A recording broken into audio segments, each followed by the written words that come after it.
Buena tarde, bienvenidos de nuevo aquí a Rubí, a la rama Viveca.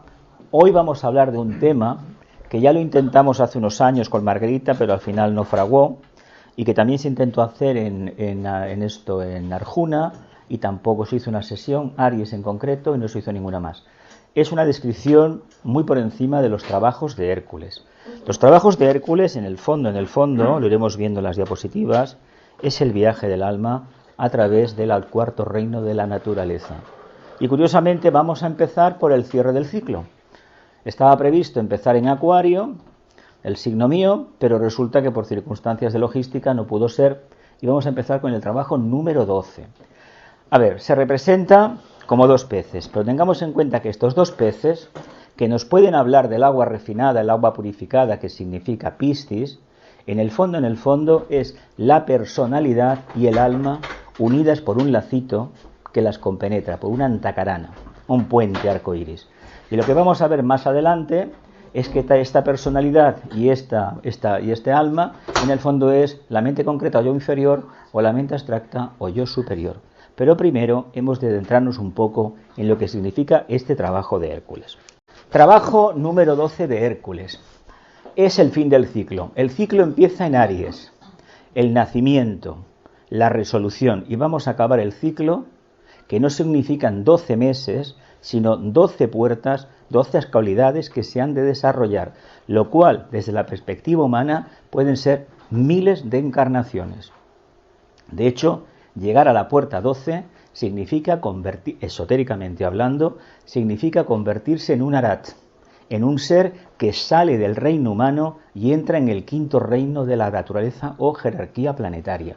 Por lo tanto, esa información evidentemente no está para nosotros en el sentido de que no va a tener un efecto práctico, pero sí que es el final del ciclo de evolución del alma.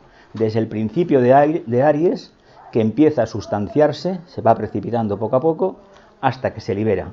En el fondo es el mito del hijo pródigo. ¿Os acordáis de aquella historia de que el Señor Jehová tenía dos hijos, y uno estaba con él, que es el reino débico, el reino angélico, que serían las mónadas femeninas, y el otro hijo son las mónadas triáticas humanas, que empieza la evolución en el cuarto reino y concluye con la salida precisamente por lo que significa este signo, que es el fin de la dualidad. Por lo tanto, tú vuelves a la casa del Padre, una mónada se ha liberado de la esclavitud de la materia, y eso que le lleva la joya del loto, de la cuarta hilera de pétalos del loto egoico, que es la que está más oculta y solamente los iniciados la abren, y esa perla que va dentro es la memoria del logos.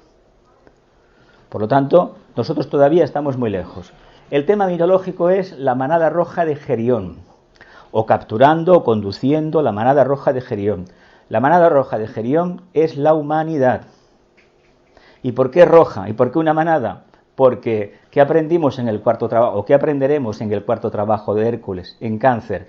Que la conciencia de masa en estos momentos está, por ejemplo, está muy arraigada en el planeta Tierra, y este conflicto que estábamos hablando de antes de empezar la clase tiene que ver con la conciencia de masa. Como los guías de esta humanidad en el plano físico se van a parecer a un mito, que es un pastor que en el fondo es un monstruo de la fealdad que tiene y de la mala conciencia, un mago negro. En la humanidad estamos manipulados por magos negros.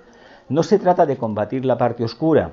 Lo peor que se puede hacer, se hizo con el fascismo, el franquismo, el comunismo, el nazismo y todas estas historias, es combatirlas. Lo que hay que hacer es hacer el bien. Y aquí, en este signo, como es la conclusión, se demuestra que el único camino es la disolución de la dualidad. ¿En cómo? En la síntesis, aceptando en primer lugar que existe la dualidad. No olvidemos que si no tenemos una conciencia muy elevada, los signos idealistas como este, de agua, por ejemplo, el problema que tiene un sexto rayo y un segundo, es que uno, con querer, cree que lo consigue todo. Y resulta que eso funciona a nivel de plexo solar, pero no funciona a través de los chakras superiores. Y mientras vivamos por debajo del diafragma, olvidémonos de ese trabajo de Hércules que sería la culminación del ciclo. Pétalo de la renunciación. ¿Por qué renunciación? Porque uno renuncia precisamente a tener que la conciencia humana, que básicamente es dual, que tuvimos una etapa de instintiva, La lejana Lemuria, parte de la Atlántida, fuimos netamente instintivos. Ahora hay una parte de la humanidad que tiene un intelecto bien manifestado. Y hay una porción mínima que vive ya de la intuición. Se trata de que en este ciclo avanzando, cuando toda la era de Acuario esté más o menos bastante transitada, solamente quede conciencia intuitiva y conciencia manásica. Y la parte residual que ahora conocemos como esa conciencia instintiva prácticamente haya desaparecido. Pero eso es un trabajo, ponemos la era de Acuario, pero seguramente son más eras todavía, el periodo de tiempo es más largo. Es el signo de los salvadores del mundo. ¿Por qué?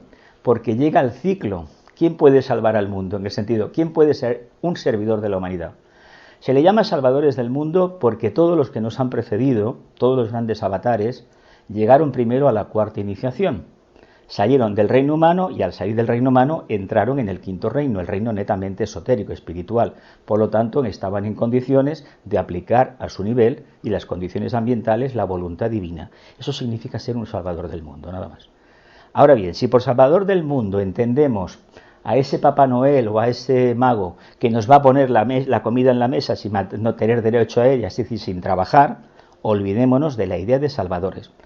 La idea de estos salvadores se ha visto empañada en los últimos milenios, por ejemplo, la figura del Salvador, el Buda, la gente que era una filosofía de vida, igual que el cristianismo, se ha visto empañada por los deseos egoístas de todos aquellos que dicen que entienden el budismo o que dicen que entienden el cristianismo.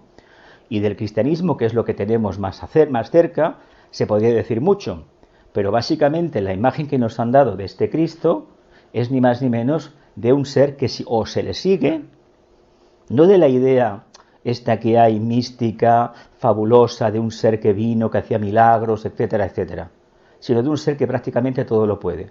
Y lo que nunca se nos dijo, que eso es en el fondo, es una metáfora, una forma de presentar una verdad oculta, y el famoso libertador y el famoso salvador es uno mismo. Hoy en día hay muchísima gente con el tema de la nueva era que hablan del retorno de Cristo a la Tierra. ¿Qué esperamos? ¿Que venga volando? ¿Os imagináis un avatar de ese nivel con las redes sociales que tenemos, que es el plexo solar, es el plano astral? Las redes sociales sabéis que es el plano astral en la Tierra. Eso que pasó cuando tiraron las bombas atómicas en Hiroshima y Nagasaki y las demás pruebas que hicieron, rompieron el velo del templo, la separación entre un plano y otro. ¿Qué ha pasado? Que por ahí ha entrado todo. Y mira por dónde, 80 años después o 70 años después, nos llega Internet. Y las redes sociales son un experimento jerárquico y de la logia negra, porque se ve que puede servir para el bien, pero hoy en día el 90 y pico % fake news.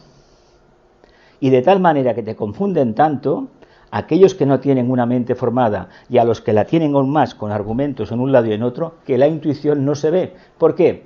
Porque para tener la intuición y que esté activa, debemos disolver esa dualidad. Estamos en ese periodo de unión, de disolución de la dualidad, ¿verdad que no? Por lo tanto, estamos viviendo esa experiencia. Retorno a la casa del Padre, lo hemos contado antes, el hijo pródigo, y tenemos también reino humano débico. En el fondo, los dos hijos, como he explicado, el reino humano débico y la famosa cuarta iniciación, que se conoce esotéricamente como la crucifixión, pétalo de la renunciación o el aratado. Ese es el nivel de conciencia que tenía la gran Madame Blavatsky, la cuarta iniciación que la adquirió siendo el conde Cagliostro. Han habido otros casos en el mundo, yo creo que Krishnamurti también la tenía, lo que pasa es que Krishnamurti ya sabéis que no hablaba de temas esotéricos convencionales, no hablaba de teosofía, hablaba de otra realidad. Y hablando de él, que ya lo he dicho algunas veces aquí, es difícil aceptar que tanta gente lea Krishnamurti y diga que lo entienda y no veamos los resultados prácticos. Porque si uno sigue teosofía, la persona que es teósofa, y eso lo sabemos, debe brillar por su luz y su corrección. Eso pasa en todo el mundo, ¿verdad que no? Como los que siguen a la Bailey, al tibetano y a cualquier instructor que hayamos tenido. O los cristianos, o los judíos, o los musulmanes. ¿Verdad que los mensajes de la divinidad todos hablan del bien, de la paz y de la corrección? Bueno, pues hay que ver a los feligreses y darnos cuenta del mundo en el que estamos viviendo. Ahí tenemos un trabajo inmenso para hacer. Hablaremos del segundo y el sexto rayo. El segundo rayo es amor-sabiduría y el sexto rayo es devoción-idealismo.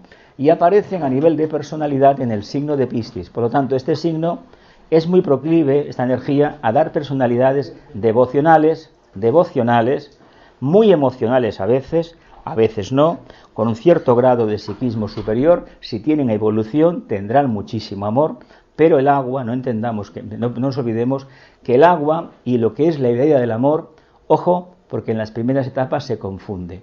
No es lo mismo el amor debajo del diafragma que el amor del corazón o de los chakras de la cabeza. No es exactamente lo mismo.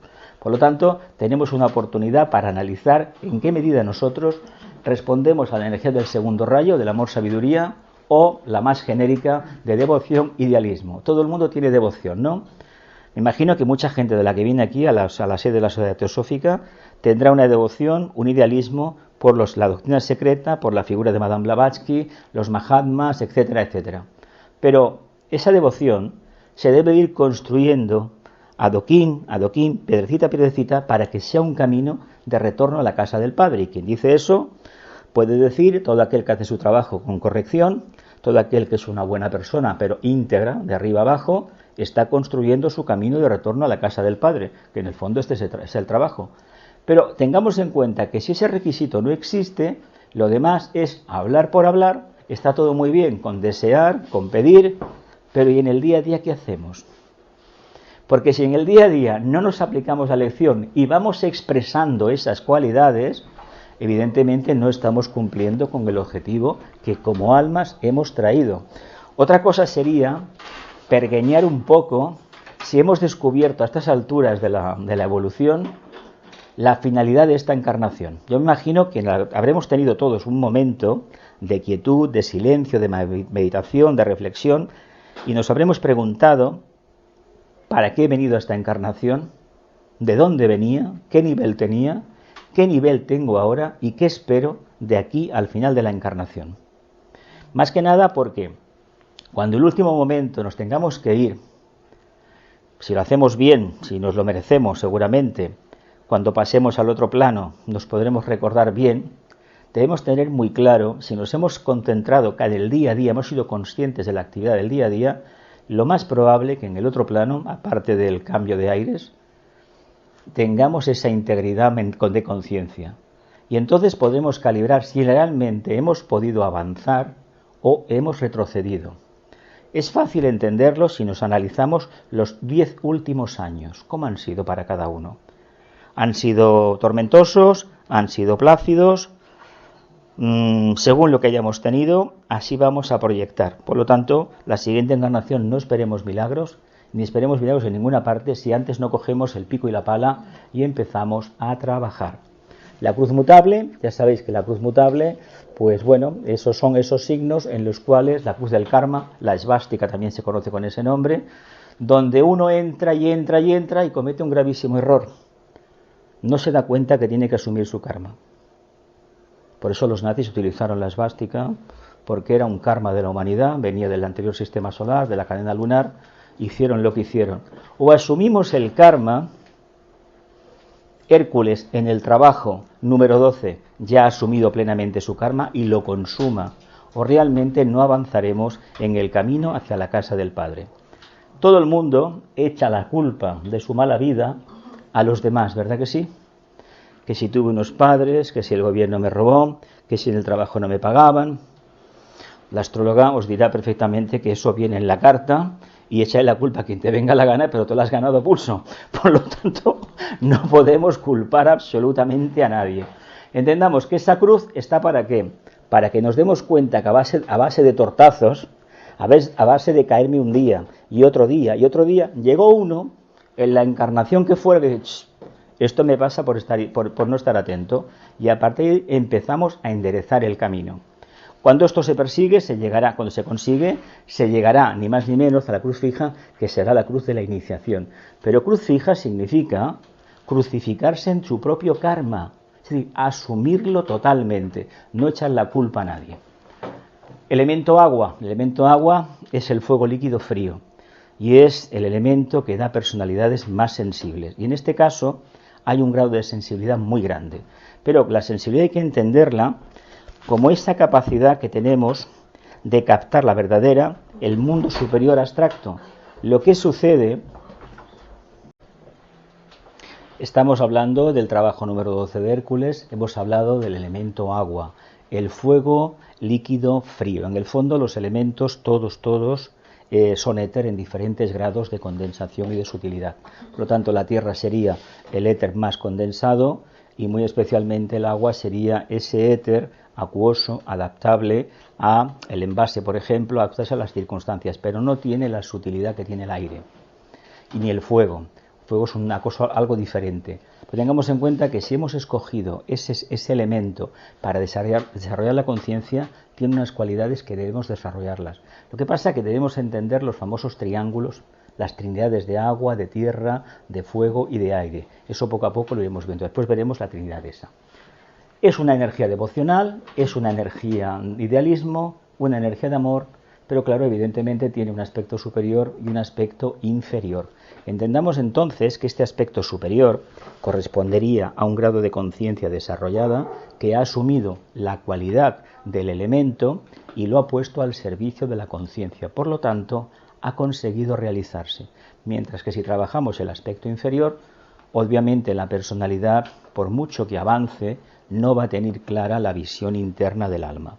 Eso debemos tenerlo en cuenta. El alma habla a través de un filtro, hablando simbólicamente, que es el elemento a través del cual se manifiesta. No lo olvidemos, afecta a la personalidad, pero tiene que ver con el nivel del alma.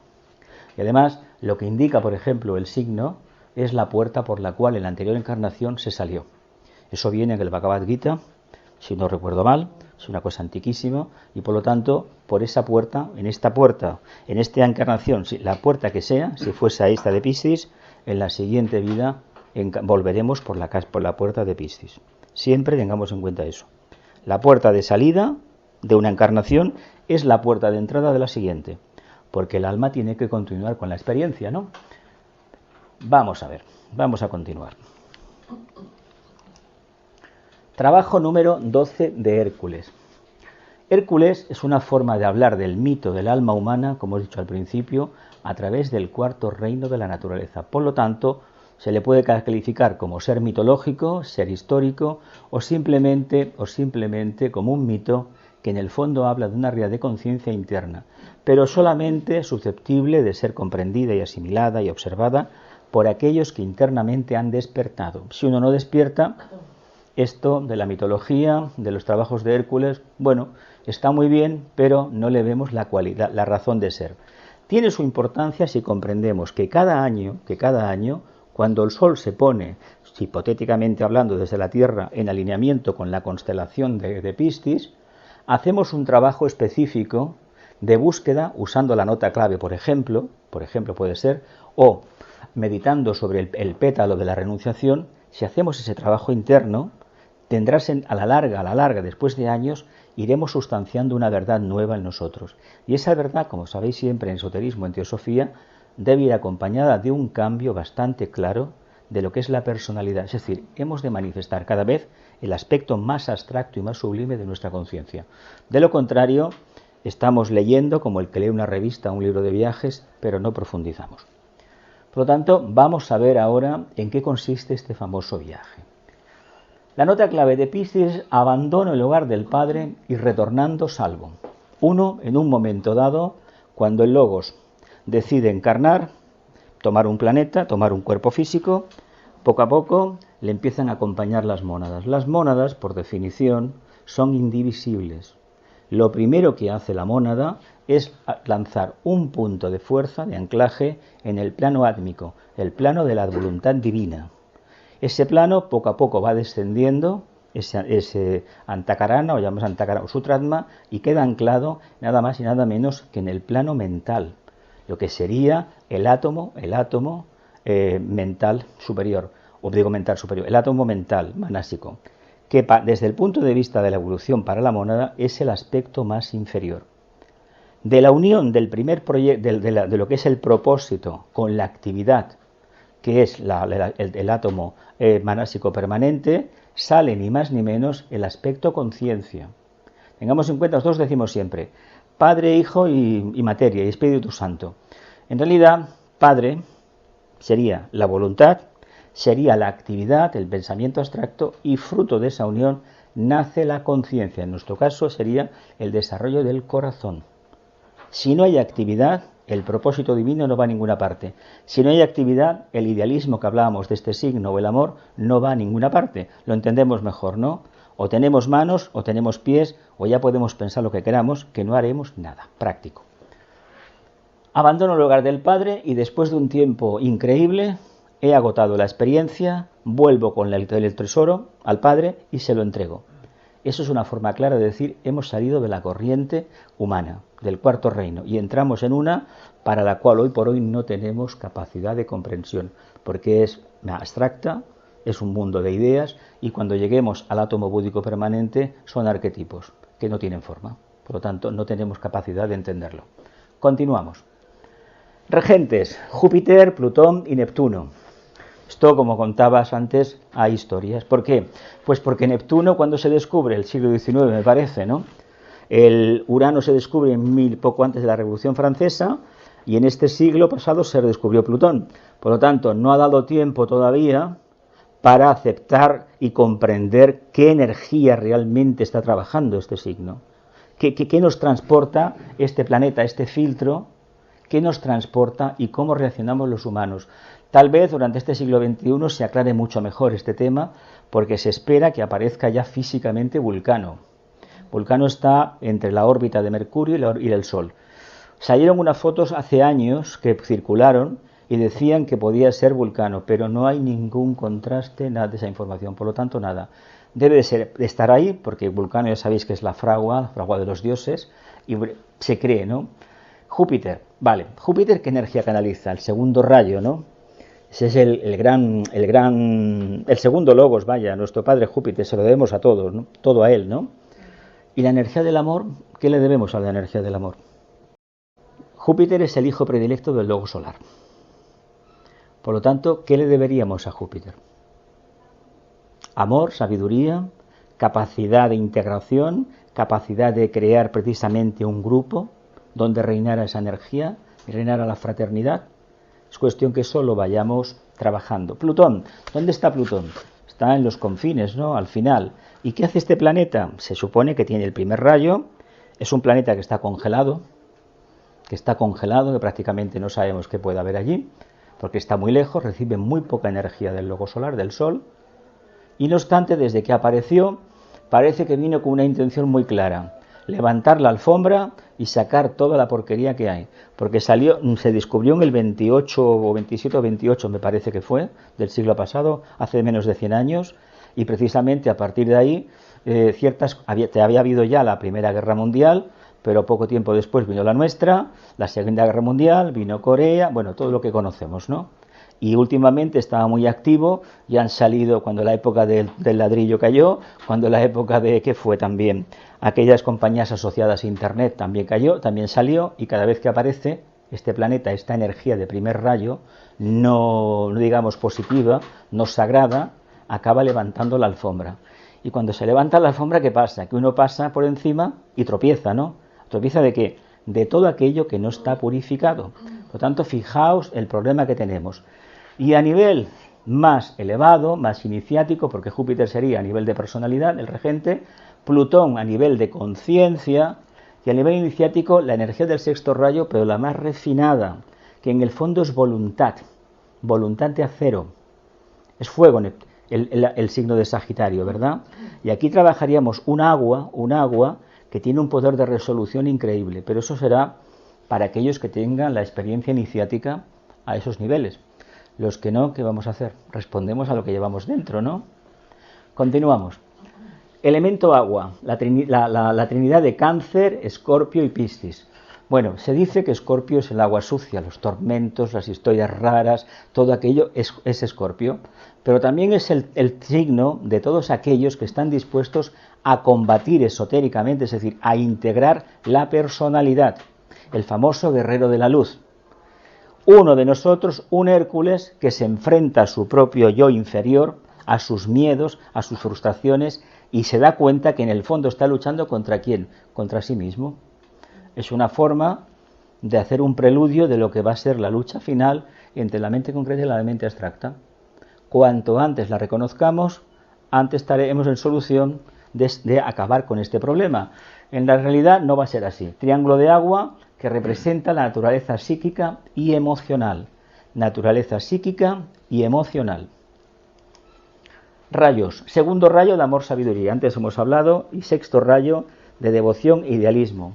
Por eso, este tema de las diosas peces es propio para el idealismo y para el tema de ese amor que no acaba de ser de amor del todo, sino una energía que más que cohesionar con el corazón o con la mente superior, los chakras superiores o con el alma, tiene más bien a relacionarnos magnéticamente, magnetismo animal, con los demás. Nos declaramos todos buenas intenciones y ya se sabe, bueno, los que tienen esta cualidad tienen una cara especial, parece que el amor lo lleven, pero muchas veces, después de eso, ¿qué hay? No hay una realidad de conciencia clara.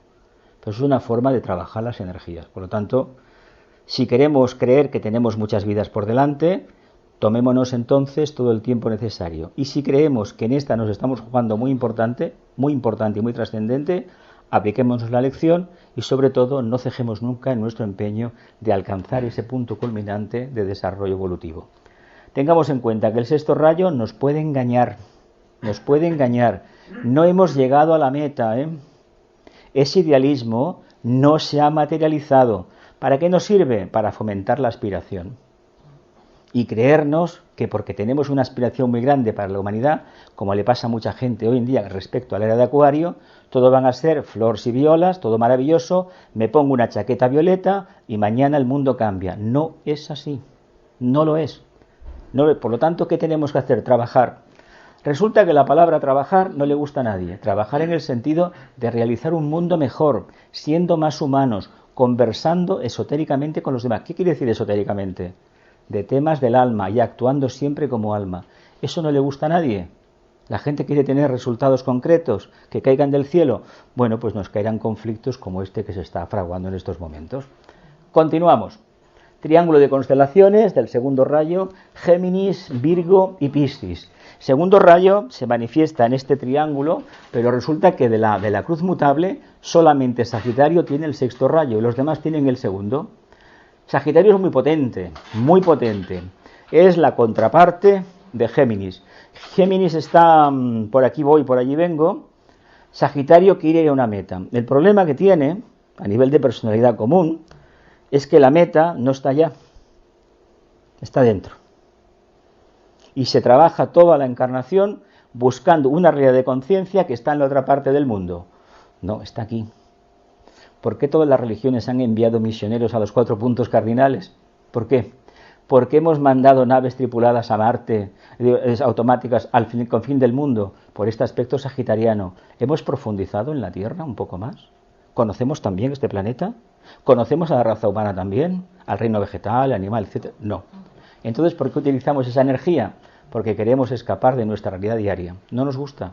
Y con el idealismo y un poquito de colorete de amor, ya se supone que ya estamos perfectos y mañana vendrán los ángeles y cantarán con nosotros y tararín, esto se ha acabado, ¿verdad que sí? Pues no va así el tema. Hay que trabajar. Y eso es lo que no queremos. Vamos a ver. Pétalo a desarrollar, la renunciación.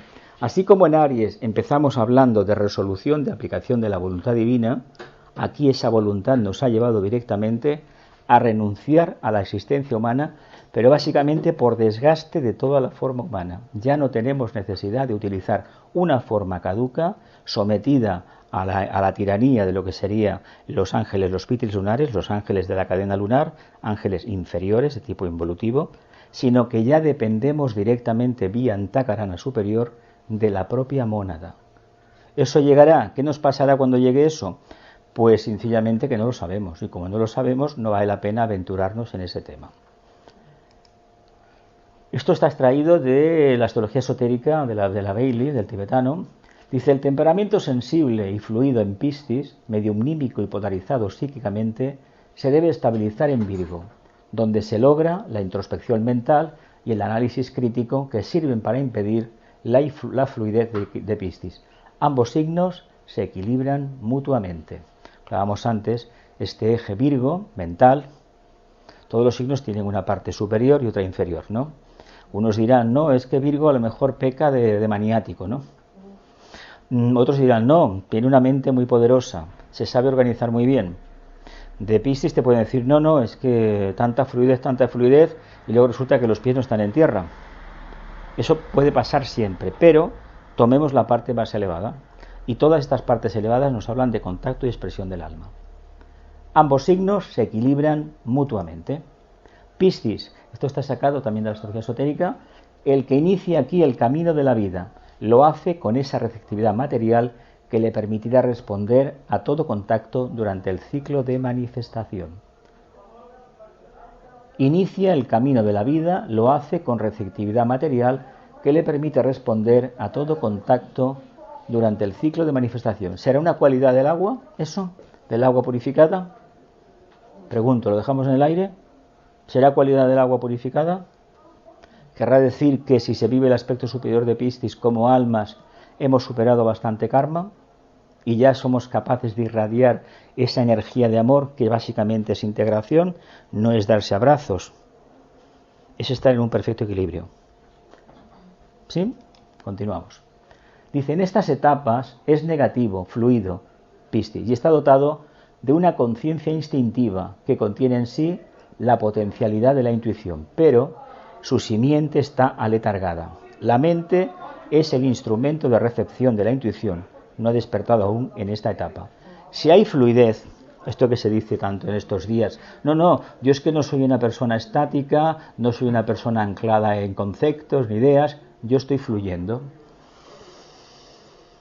Si por fluidez entendemos inspiración continua e intuición, habría que analizarlo mucho. Pero si por fluidez entendemos no quiero aprender nada y me voy guiando por mi instinto, entonces esa característica no nos interesa. ¿Me explico? ¿Vamos viendo más o menos? Porque la fluidez, ¿qué quiere decir fluidez? No encasillarse en determinadas ideas.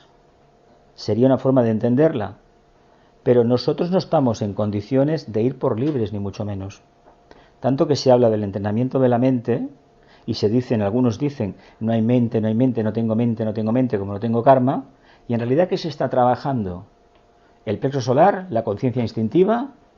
¿O alguien se cree que estamos trabajando lo más superior, el alma o la mónada, no sé qué más? Lo dejo, que queremos las preguntas que ya vendrán pronto.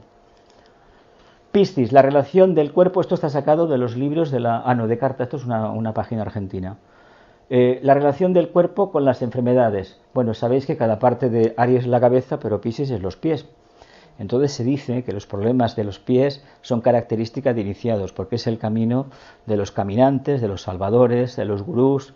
Evidentemente, cuanto uno más transita el mundo, los pies están para algo, ¿no? Es lo que nos mantiene en contacto con la energía de la tierra, ¿no? Por lo tanto, ¿cómo se va a alcanzar va a ser un iniciado? Aquel que haya recorrido todos los caminos. Eso es un significado esotérico, no es literal, ¿eh? Dice, los pies son de Piscis, por eso pueden ser muy resistentes a que los toquen, o todo lo contrario, amar que les hagan masajes en los pies. Con los pies se encuentran las terminaciones nerviosas de todo el cuerpo. Es importante que se los mantenga activos, en contacto con la tierra, la arena o con masajes. Una forma de hablar de esa importancia que tienen esas dos antenas, las plantas que tenemos, las plantas en los pies, porque estas plantas realmente extraen energía de la tierra, hay chakras, por lo tanto es muy importante cuidar eso. Continuamos. La piel, el órgano que rodea el cuerpo, es pisciano por excelencia. Es el que nos conecta con todo el medio en el que vivimos y el que nos da la posibilidad de acercamiento, contacto. La piel. ¿Qué le pasa a la piel? ¿Qué tiene? Tiene la capacidad de protegernos o sirve de antena para captar todo el prana. Ya sabemos que están los chakras para eso, pero la piel, ¿qué función tiene? ¿La de protegernos? ¿La de salvaguardarnos? ¿O es una imagen condensada de lo que sería nuestra aura, una forma de hablar de ella, nuestro campo energético, etérico? ¿No será la piel un mecanismo de respuesta? Pregunto, lo dejo en el aire. Porque ¿qué diferencia hay entre esta apariencia y algo que haya dentro distinto a lo que suele haber en un cuerpo humano? ¿Lo podríamos captar? Bien, vamos a ver. El camino del alma, el regreso. Otra nota clave para Piscis es renunciación o desapego. Esto tiene un doble significado, dice Louis Weber. Dice, en primer lugar, el alma renuncia a la seguridad de su propio origen, que se simboliza con las palabras el hogar del Padre. Nosotros hemos salido del hogar del Padre, pero ¿quién tiene conciencia de eso? Y vamos al hogar del Padre, pero vamos con la experiencia. ¿Quién tiene conciencia de eso? ¿Damos cuenta de la dificultad del día a día para poder entender estas máximas del esoterismo y del tema de los mitos? ¿Cuánto tenemos que trabajar para conseguir sustanciar algo? Bastante, ¿no? El signo de Piscis, también de Huber. Dice, en el signo de Piscis la cruz mutable se combina con el elemento agua. Esto hace que los sentimientos cobren una gran importancia. El individuo Piscis es de tipo emocional. Es capaz de captar los más tenues matices de los sentimientos y las más sutiles emociones internas. Es muy sensitivo y muy sensible. Yo tengo que decir, yo soy Acuario, pero en esta encarnación pues me han puesto delante, seguramente para mantener la paciencia, personalidades Cáncer, Piscis y Tauro, y Escorpios también. Pues. A ver, con la gente que he tenido más dificultades han sido con Tauros y sobre todo piscianos. Por alguna razón, no sé, se ve que mi energía es disruptiva, genera conflictos, basta que digas blanco y te digan que es negro. Claro, si yo lo estoy viendo blanco y tú me dices que es negro, yo lo primero que me puede venir como personalidad, me quiere hacer la puñeta en este momento. Pero no, resulta que con todo el mundo suelen comportarse así a ciertos niveles. Claro, a mí eso me ha generado siempre conflicto. Y curiosamente, periódicamente me colocan a alguien delante en el camino, seguramente para que aprenda más y que mantenga la tranquilidad. Porque hay veces que dices, no me lo puedo creer, que no puedas ver la diferencia de un punto de otro. Y según qué temas y según qué preguntas, no se pueden formular precisamente por el excesivo grado de sensibilidad. Lo cual, ¿qué quiere decir? Que la piel es muy delicada, es muy fina, ¿no? Si la piel es fina, ¿qué pasa? Vamos a tirar adelante.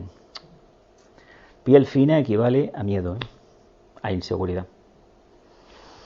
Y la costumbre es, como yo no tengo miedo, me digo que no tengo miedo y soy inseguro y le culpo a los demás. Es que los demás van mal. ¿No os pasa esto? Es muy típico y más en este periodo del ciclo que está predominando esa energía.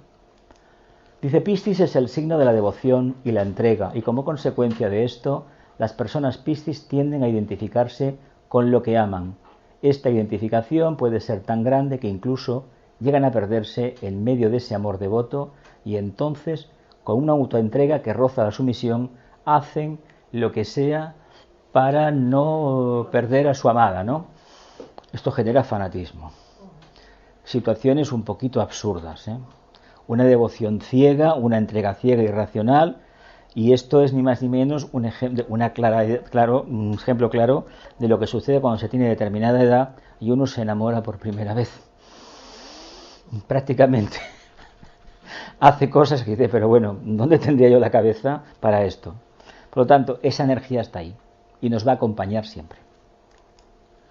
El pensamiento simiente es abandono el hogar del Padre y retornando salvo o al regresar salvo. Es decir, uno sale, pero el camino de vuelta es a través de cambios radicales en su conciencia y esos cambios tienen una contrapartida a nivel externo. Como tienen esa contrapartida, se está realizando el trabajo de manifestación del plan, que no es ni más ni menos que te den la iniciación, como todo el mundo quiere, sino que tú te tenga la energía suficiente para poder continuar profundizando y con tu ejemplo, solamente con tu ejemplo, predicar. ¿A que nos han dicho que los avatares venían y soltaban sermones? Pero ¿cómo van a soltar sermones si la gente no tenía en aquella época el intelecto mínimamente desarrollado? No puede ser. ¿Os dais cuenta de esto? ¿Cómo lo vamos a captar? El ejemplo, no lo que escribió uno que lo vio, el ejemplo. Por lo tanto, busquemos el alma. Esta frase hace referencia a la doble actuación del signo de Piscis. Partimos dejando el elevado lugar en el que morábamos como almas. Nos encarnamos en un cuerpo físico, nos convertimos en prisioneros de ese cuerpo y durante toda la vida anhelamos regresar a la libertad y la independencia de la existencia espiritual. Abandonamos la casa del Padre y durante toda la vida anhelamos, aspiramos, somos devotos de esa aspiración, regresar a la libertad y la independencia de la existencia espiritual. Cuidado porque la libertad y la independencia de la existencia espiritual está reñida con la posesión de una forma física, emocional y mental concreta. Por lo tanto, si anhelamos tanto eso y tenemos resolución, vamos a ir directamente a enfrentarnos a la prueba iniciática. Así que bienvenido el día que venga la famosa noche oscura del alma. No una depresión cualquiera, no, es algo peor, más duro. Continuamos. Dice, en Piscis tenemos en lo que al hombre concierne la fusión o combinación del alma y la forma, produciendo la manifestación del Cristo encarnado.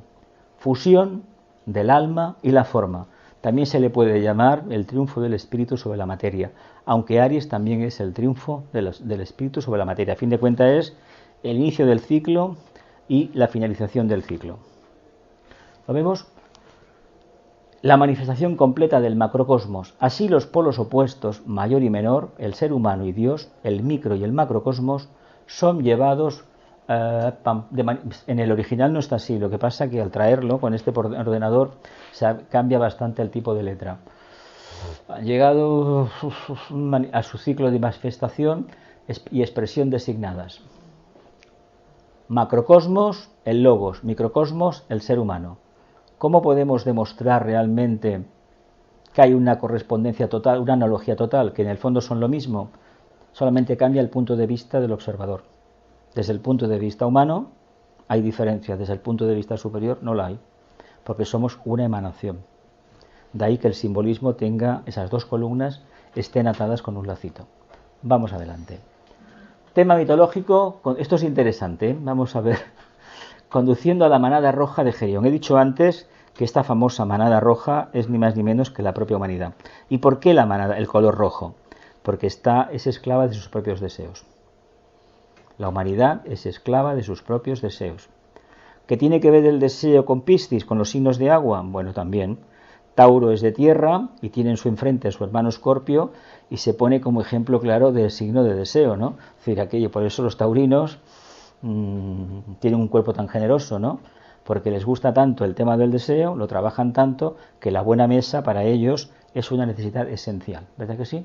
Alejados de un tipo a lo mejor más sagitariano que tiende a la delgadez, por ejemplo, porque aspira. Dice, un trabajo resta todavía, antes de que el círculo se complete y sea alcanzada la liberación. Esto es una forma del libro Los trabajos de Hércules que es muy interesante, fueron conferencias de la Bailey y que se publicó muchos años después de que ya desencarnara. Del tibetano hay algunos comentarios, pero esto fue un trabajo suyo. Es una forma de explicar lo que significa el mito. Es decir, no nos lo apliquemos directamente, porque no es así exactamente. Marcha hacia ese oscuro, le dicen, ves a ese oscuro lugar llamado Eritrea, donde la gran ilusión está entronizada. ¿Quién es Eritrea? La humanidad, ¿no? La tierra, ¿no? Es un simbolismo. Donde Gerión, el monstruo de 3 cabezas, 3 cuerpos y 6 manos, es señor y rey. ¿Quién tiene 3 cuerpos, 3 cabezas, 6 manos y 6 pies? ¿Qué vehículos tenemos nosotros? 3, ¿no? ¿Sí o no? La personalidad, a nivel microcósmico es la personalidad, ¿verdad? Vale. Entonces, eso es un monstruo, ¿verdad que sí? ¿Por qué Gerión no es precisamente, no es un iluminado? Porque vive esclavo de 3 cuerpos. Ya lo que dice ahora. Ilegalmente él retiene una manada de bueyes rojizos. Ilegalmente retiene una manada de bueyes rojizos. Simbólicamente estamos regidos por seres humanos que no tienen la iluminación suficiente. Por lo tanto, se manifiestan como monstruos con 3 cuerpos, 3 cabezas, 6 manos y 6 pies. Si eso lo viéramos nos parecería horroroso. Sin embargo, nos lo presentan con una sonrisa de dentista, de pasta de dientes, y nos lo creemos todo, ¿verdad? Continuamos. Bueyes rojizos. Cuidado con Euritrión, el pastor, y su perro de 2 cabezas, Ortro. Hizo una pausa. Puedo hacerte una advertencia, agregó el maestro. Invoca la ayuda de Helios. ¿Quién era Helios? ¿Apolo? ¿El dios Sol? ¿Quién era? ¿Quién era Helios? Sol. El Sol, el dios Sol, ¿no? A fin de cuentas el logo solar, un hombre. Invoca la protección, la ayuda de lo más elevado tuyo. Ahora veremos cómo se resuelve la cuestión. Llegó a la pradera donde la rojiza manada pastaba. Era cuidada por el pastor Euritrión y por Ortro, el perro de 2 cabezas. Cuando Hércules se aproximó, el perro se adelantó veloz con una flecha hacia su blanco. Sobre el visitante el animal se abalanzó, gruñendo malignamente, dando feroces dentelladas con sus colmillos al descubierto. Con un golpe decisivo, Hércules derribó al monstruo. En el trabajo de Capricornio, Hércules se enfrenta a un perro, el perro Cerbero, el guardián del Hades, que tenía 3 cabezas, ¿no? La cabeza físico-etérica, la emocional y la mental concreta. Se enfrenta a la personalidad, ¿no? Aquí hay un pequeño matiz, pero viene a ser exactamente lo mismo. ¿Queda clarito? Más o menos. Ahora vendrá lo mejor. Entonces Euritrión, temeroso del bravo guerrero que estaba delante suyo, le suplicó que le perdonara la vida. Hércules le concedió su ruego, conduciendo a la manada rojiza delante de él. Hércules volvió su rostro hacia la ciudad santa. La ciudad santa. Puede ser la tierra, la humanidad, ¿qué puede ser? A fin de cuentas, cuando se habla en la mitología de la ciudad de Belén, ¿qué se está diciendo? El lugar más refinado del mundo del alma, ¿no? Es donde nace precisamente la conciencia crística. Eso lo tenemos más o menos claro. Esa ciudad de la paz no está en Palestina, está en nuestro interior. El simbolismo del ganado colorado es evidentemente el de los deseos inferiores, una humanidad regida ¿por qué? Por deseos, por aspiraciones. Se dice que la diferencia entre el deseo y la aspiración es que son voluntades. La aspiración es una voluntad no conseguida, pero que está encaminada hacia arriba, hacia lo más sublime, y el deseo, cuando se consuma, es una voluntad destronada, porque es voluntad divina, pero pervertida. Pero de momento estamos trabajando así, siendo siempre el deseo una característica sobresaliente de la humanidad. En este sistema, en este planeta Tierra, con tanta agua, es el deseo el que nos moviliza. El deseo es lo que hace mover el mundo. ¿Os acordáis de aquella famosa película que el dinero hablaba de un cabaret que hablaba de que el dinero movía el mundo? ¿Verdad que sí? Pues el deseo es lo que hace mover el mundo. Y gracias al deseo lo hemos conseguido todo, ¿verdad? Incluso estar aquí hoy. Ellos están cuidados por un pastor, que es la mente, el perro de 2 cabezas representando el aspecto materia y la naturaleza física. Curiosamente, mente concreta. ¿Por qué no podemos desligar la mente concreta de la referencia de nuestra personalidad? ¿Lo hemos parado a pensar? Porque la mente concreta no sirve para desligarlo, ¿no? Hay que crear otra, la mente abstracta vía meditación. Si no reflexionamos, si no nos paramos detenidamente observando algo y no tenemos la costumbre de vivir una vida centrada, no podremos desarrollar esa cualidad. Por lo tanto, seremos esclavos toda la vida de nuestro razonamiento, de nuestra discriminación y de los 5 sentidos que nos acompañan en la aventura. Este es el tipo promedio. Pero claro, para que eso acontezca debe haber algo más. Porque la conciencia de masa es durísima y salir de ella es un proceso muy, muy largo. Ustedes ven por qué Hércules se compadeció del pastor. Ortro, perro de 2 cabezas, aspecto materia y naturaleza física. Continuamos. La mente, ya está acabado, La mente puede no solamente ser el pastor del ganado, sino también el perro de 2 cabezas, la naturaleza psíquico-emocional y el aspecto materia que Hércules mató, que significa que estaban desprovistos de todo poder. O sea, que la mente que tanto poder le asignamos no lo tiene. Sería la mente abstracta, la mente intuitiva. ¿Por qué hemos entronizado en el poder a una mente concreta? ¿Qué tienen estos dirigentes que se reúnen para evitar una guerra cuando en el fondo la quieren generar para repartirse el botín? ¿Dónde está el problema? Está en nosotros. que nos creemos lo que cada día nos dan por televisión. Bien, conduciendo a la manada roja de Gerión. Preguntas. Vulcano es un planeta sagrado que todavía no ha aparecido, que está entre el Sol y Mercurio. Aspéctese la voluntad al bien, pero como la humanidad no responde todavía a la voluntad al bien, si en este siglo XXI responde más, aparecerá a lo mejor al final del siglo. Cuando el ser humano empezó a responder a la luz, hace 200 años, con la Revolución Francesa, apareció Urano, y así sucesivamente. Cuando el ser humano intentó desentrañar un poco el karma, apareció Plutón en los años 20 del siglo pasado, y en el siglo XIX apareció Neptuno. Son los planetas transpersonales, señores del karma. Claro, los señores del karma, ¿qué quiere decir? Que como tienen una revolución tan lenta, te acompañan toda una generación, toda tu vida, en cierta medida, en la carta. Bueno, aquí tenemos a la astróloga para hablar del tema. Venga, ¿alguna cosa más? Dime. No me acabas, ¿no? Digamos de la liberación. Sí. Son las iniciaciones de tu vida, bueno, sendero probatorio. Podríamos decir que, y algo más, lo que pasa que depende cómo se desee interpretar.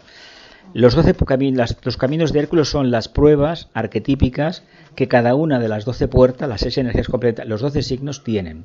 Tienen uno de personalidad y otro como almas, y otro como la iniciación. Todos en el fondo hablan de una gran revelación de conciencia, y todos al final llegan a la misma conclusión. Es la lucha entre espíritu, materia, alma, personalidad, pero claro, la personalidad hay que integrarla. Uno de los ejemplos claros los tenemos en los 3 primeros. Aries nos crea el cuerpo mental, pero bueno, dices, vamos a ver, la semilla, el armazón del cuerpo mental lo crea Aries, pero ¿y nosotros expresamos la cualidad mental, de verdad? Tauro nos crea que el físico, el cuerpo emocional, y eso decimos, caramba, parece ser que ese sí que está creado, porque tenemos la gran potestad de desearlo todo y trabajar con el deseo. Y el otro nos crea, Géminis nos crea el cuerpo etérico, que es el armazón, lo que es sería la entrada, la estructura del cuerpo físico denso. Claro, pero ahí no hay nada. Ahí hablamos luego de que tenemos 3 cosas que están ahí, arquetípicas, y hay que utilizarlas, pero hay que rellenarlas con algo más. Empezamos un tema ya de relación como grupo, que sería Cáncer, y esa conciencia básicamente es instintiva, es de masa. Y ahí se habla de la búsqueda de la intuición. Curiosamente, la intuición que se busca de la gama en el 4 trabajo de Hércules se consigue en el 10º, subiendo a la montaña de rodillas, practicando la redención de la materia, la iniciación. Es como cuando se habla del 6º trabajo, del nacimiento del Cristo interno en Virgo. En realidad el Cristo interno de Virgo se manifiesta en la cima de la montaña de Capricornio, porque ya está manifestado plenamente. Entonces son 12 puertas, 12 pruebas, que evidentemente sí que realmente te llevan al final a la salida del reino humano. Pero esto es un ciclo de encarnaciones largo y sobre todo de experiencias continuas en las cuales uno vive, se enriquece, y que probablemente debemos dedicar no una vida, varias vidas a cada prueba. A ver, vamos repitiendo continuamente. Claro, si una encarnación se pierde, tengamos en cuenta que cuando se dan la siguiente, las condiciones justas para poder continuar con el trabajo. Y además, si en la anterior vida nos dedicamos a esto de la teosofía, ¿cuándo nos hemos dado cuenta en esta que estamos en el que es así? ¿Cuándo? ¿De pequeños o en los últimos estertores de la vida? Porque vivimos en un mundo coloreado por las creencias devocionales religiosas, por lo menos España, esa forma mental la tiene. Y por mucho que se diga que no, cuando uno escucha a políticos, economistas, gente intelectuales, todos tienen la impronta marcada por esta iglesia. Pocos apuestan por ese aspecto voluntad, muy pocos. A ver, de hecho las pruebas, nosotros, este signo es de agua. Aquí hay un mundo emocional muy rico, pero un tormento. Antes decía, a ver, esa hipersensibilidad, llega a ser, para la propia persona, es un sufrimiento, porque llega incluso como cáncer a pensar, algunos cancerinos, que todo el mundo poco menos que les quiere mal. Y no, si el problema es tuyo, que eres hipersensible. No, es que me han mirado mal. No, perdona, eres tú que lo ves así. Claro, hacerse indiferente implica adquirir el nivel del león, la afirmación. Aquí estoy yo, ¿qué pasa? La que sería la mente. Pero la mente, en la gran parte de la humanidad, no está desarrollada, la afirmación no está desarrollada. Porque hay gente que en circunstancias extremas sale adelante sin haber pasado por la escuela y se monta su negocio y sigue adelante, y otro con un título, yo conozco algunos con un título en la pared, que si de camarero, que si en el McDonald's, pero leche, ¿qué te falta? Pues ¿qué le va a faltar? La autoafirmación que tiene la enseña de Leo, independientemente del signo que tengamos. Son cualidades que se van adquiriendo. Y esa es muy importante, porque esa nos habla de amor propio, evidentemente. La afirmación del yo soy es amor propio. Pero más vale tener eso que echar las culpas a los demás o al sistema. Ahora todo es el sistema. Sistema capitalista, pues anda que en la época que éramos esclavos en la antigua Roma o en la antigua Babilonia, ¿a quién le echábamos las culpas? No. Hay que autoafirmarse. ¿Algo más? Sí, a veure, encara ens espanta a tots aquesta guerra. Això és una conjunció. Bueno, ya te ha explicado algo, ¿Karma o qué? pero no, eso es un karma. Lo que el probable conflicto en el este de Europa es un conflicto de toda Europa. A ver, nosotros formamos parte de una experiencia a nivel mundial que se llama Unión Europea, que es algo que el mundo gran capitalismo odia profundamente. Y eso que está controlado una parte por el mundo capitalista, lo que es Bruselas, el lobby de Bruselas. ¿Y por qué lo odia? Porque aquí en la vieja Europa, todavía se mantiene vivo el espíritu precisamente de los clásicos, ¿no? De la libertad, de la filosofía. En Estados Unidos esto no funciona. Porque el capitalismo, ¿qué quiere? Quiere robots, quiere un rayo impar.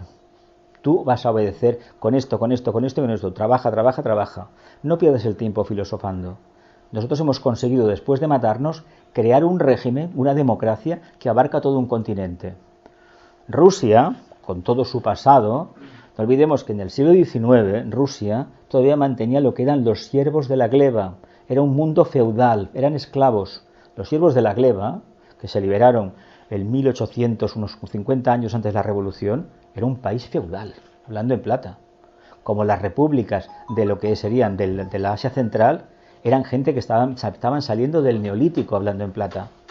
Eran seres que se les traspasó, del Neolítico, de la Edad Media, al siglo XX, instituyendo unas formas de trabajar que no estaban acostumbrados, porque muchos de ellos eran pueblos nómadas. Que es lo que pasó hace 100 años, cuando cayó el Imperio Romano, el Imperio Otomano, la Primera Guerra Mundial, con Palestina. El conflicto de Palestina viene de que Francia y la Gran Bretaña, que eran los que ganan la guerra allí, empiezan a hacer fronteras ficticias. Si tú eres un pueblo, tú hemos estado varias veces en Jordania, allí se movían 1000 kilómetros para aquí, 1000 kilómetros para acá, no, esto es un país, aquí pagas esto. A ver, nosotros como pueblo no hemos evolucionado tan rápido, ¿eh? Bueno, en España como era. Este país, se habla mucho de España, pero hace 200 años existían todavía las aduanas, ¿eh? Entre una región y otra. Esto los libros de historia lo hablan. O sea, no creamos que los demás pueden hacer un cambio tan radical. Más que nada porque la forma mental del lugar tiene muchísimo poder. Y eso no cambia. Más la época zarista no fue precisamente una bendición del cielo, ¿eh?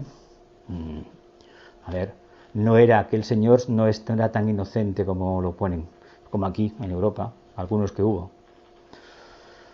Conflicto lo tiene, no olvidemos que la revolución bolchevique empezó con violencia y acabó como acabó, pero hay una parte oscura dentro que estaba representada por los servicios secretos y toda esta gente, y que este señor que está al frente pues representa bastante bien. De todas maneras digo que no es el malo de la película, mi opinión personal, ¿eh?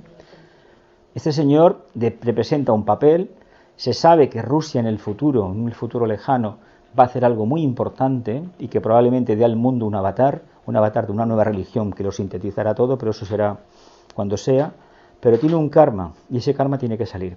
¿Y por qué es tan interesante que haya un conflicto con el señor de Rusia?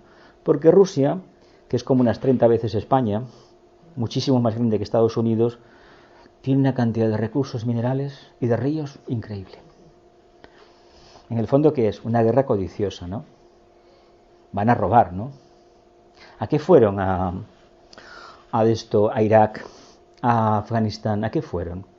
¿Sabéis muy bien de qué viene toda la historia? ¿Por qué la URSS ocupó Afganistán? ¿Por qué? ¿Porque sí? ¿Por qué? ¿Os acordáis de la historia aquella? Del año 1980. ¿Te acordáis de aquello? De aquella historia. ¿Por qué los rusos invadieron aquello? el por qué haya y por qué creéis que generan conflictos periféricos para colapsar la Unión Europea con millones de refugiados. Nos acabaremos hundiendo. Ahora bien, si Europa abre el corazón, creo que la partida la ganamos, porque no se puede ganar vía conflicto bélico, porque seguramente que los dos se conocían, y ella más que nada porque nació en la Alemania democrática, lo que era la comunista, y conoce muy bien eso. La señora Merkel, después de casi 20 años, le ha tocado retirarse.